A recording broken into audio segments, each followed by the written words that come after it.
Hi, everyone. It's Holly and Ellie from Feminine Warrior Mindset. Welcome back.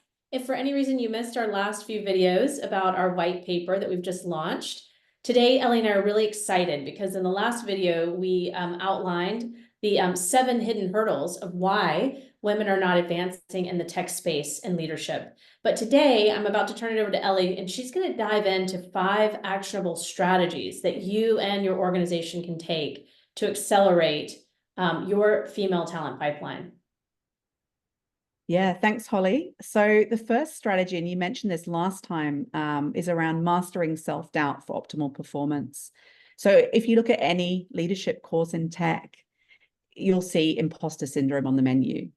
However, the key thing here, as we found in our research, is about addressing self-doubt at the core and looking, going beyond those superficial solutions. So we can all teach all women some common confidence principles, but what this does is actually treats women as, as the unique human beings they are. And it goes, into intersectionality. It looks at each individual. So this is going to really understand their multiple layers of conditioning, the societal, the organizational, their upbringing, and really how all the other factors are actually driving self-doubt rather than those generic confidence strategies. So it's about empowering women to understand that and to really help them be authentically confident in themselves. The second one is around addressing the unique challenges women face head on to master work-life balance. And so it's not about let's just optimize a to-do list or optimize schedules. It goes much deeper. And we all know that lovely mental load that we have as women leaders.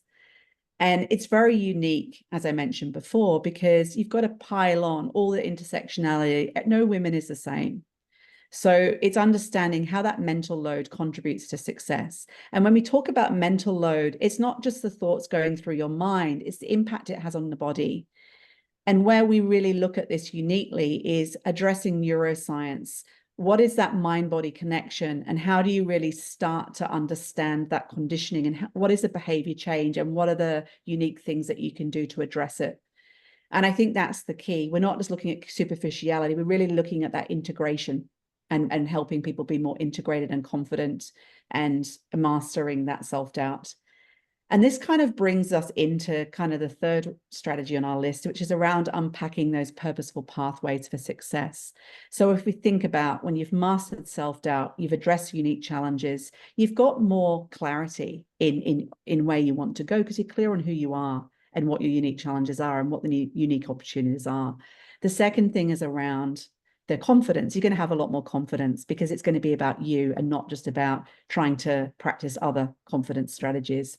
And the third one is around having that connection with yourself, connection with the organization, connection also with people that can also help you really drive the career in the direction that you want. So that we call those the 3 C's, and they're really absolutely pivotal. So so you can jump out of bed in the morning and really want to go to work, and also you're the driver of your own car in your career. And then the fourth one is about how do we empower your women leadership voices to amplify their impact and the connections so that they can really grow their career.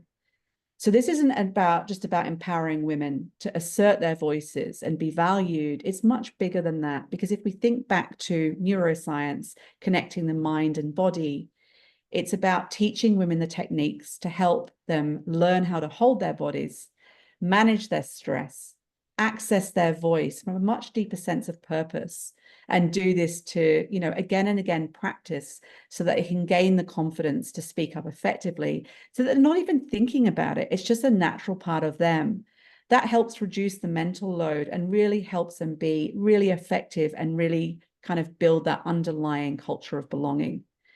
And finally, when we're talking about culture of belonging, this is pivotal. This is the foundations to our house. It's about creating a future-ready culture, fostering and equality, and leadership in this Barney tech environment. And this is about cultivating a culture that promotes, and teams. If you look at the kind of the basics of it, it's about how do we get our teams to really actively listen, to really, reduce their bias, and to build that mental fitness that enables that. So being more curious, that helps you really put yourself in others' shoes, really listening with what's not being said, what else is going on. You're listening beyond the conversation. And, thinking about what are the beliefs, what are some of the biases that I may have that's holding me back and also the team back? And how do we start to really understand and nurture that? So we start from the beliefs, not the behaviors. Because once we start with beliefs, we can really start growing that tree of culture and really starting to plant those seeds.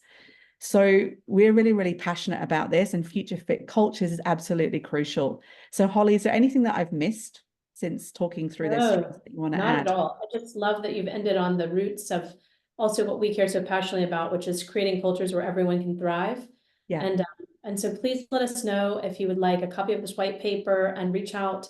And we look forward to hearing from you. Thank you for joining us today. thanks a lot. See you soon.